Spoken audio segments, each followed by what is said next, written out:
quando oramos. Segundo o livro de Reis, capítulo 6, dos versículos de 8 a 23, conclusão. Durante a Segunda Guerra Mundial, um oficial ensinou aos seus soldados o que fazer para não ser atingido na guerra. Ele mostrou, caindo ao chão, como eles deveriam se rastejar, a fim de não serem atingidos pelo fogo inimigo. Concluindo, ele disse: se vocês avançarem de joelhos, vocês sempre permanecerão seguros. Da mesma maneira, o servo de Deus, ele apenas avança se permanecer de joelhos em oração diante de Deus. Nós vemos aqui nesse texto a ação de Eliseu na guerra contra os sírios. Foi o quê? A oração. Da mesma maneira, deve acontecer em minha vida com os meus problemas. Eu devo orar. Mas geralmente a oração é a última coisa que eu faço, que deveria ser a primeira.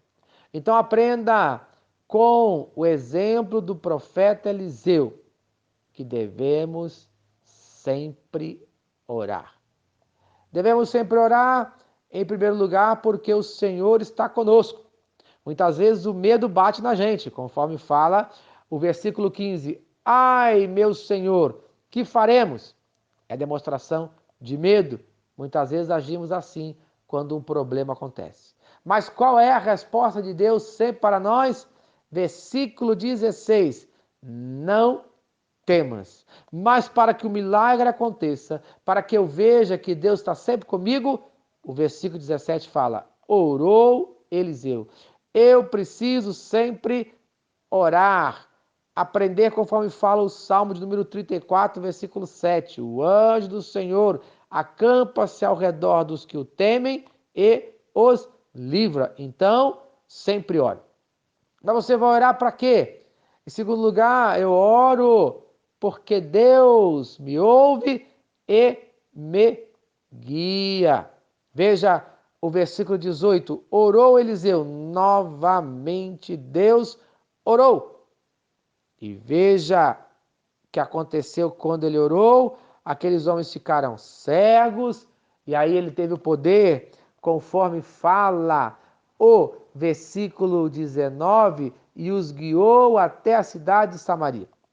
Quando você ora, você aprende o seguinte, que Deus ouve você e que Deus guia, pois Deus tem um propósito. Quando Deus está guiando o seu povo, Ele tem um propósito de mostrar que Ele tem o poder. Se você continuar guiando a sua vida com a sua força, o final será um final de morte. Mas quando Deus guia, o milagre acontece, pois Deus tem todo o poder.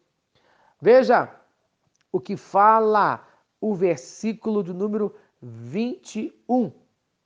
O rei perguntou se poderia fazer a sua vontade. Devo matá-los, meu pai? Mas ele reconheceu que ele tinha o poder, mas o poder de Deus exercido através do profeta era maior do que o seu poder. Você reconhece hoje que o poder de Deus é maior do que o seu? Então faça a vontade de Deus. A vontade daquele rei era matar os seus inimigos. Mas qual era a vontade de Deus? O versículo 22, ele fala isso. Ordena que lhes sirvam comida e bebida e deixe que voltem ao seu senhor. E humildemente aquele rei ouviu a voz de Deus. Versículo 23. Então o rei preparou-lhes um grande banquete e, terminando eles de comer e beber, mandou-os de volta para o seu senhor. Aquele rei foi humilde de reconhecer que o poder de Deus era maior do que o seu. Então reconheça hoje que o poder de Deus é maior do que o seu. E qual é o resultado? Qual foi o resultado daquele rei quando ele foi humilde diante de Deus?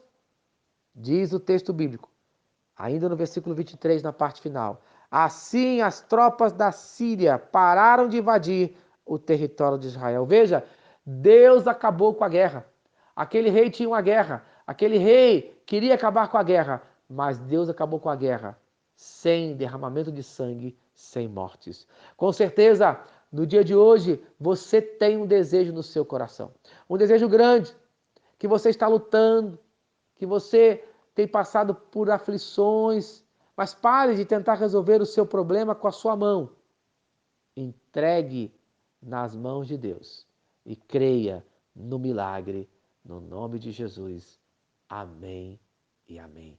Se esta mensagem abençoou a sua vida, compartilhe com quem você ama.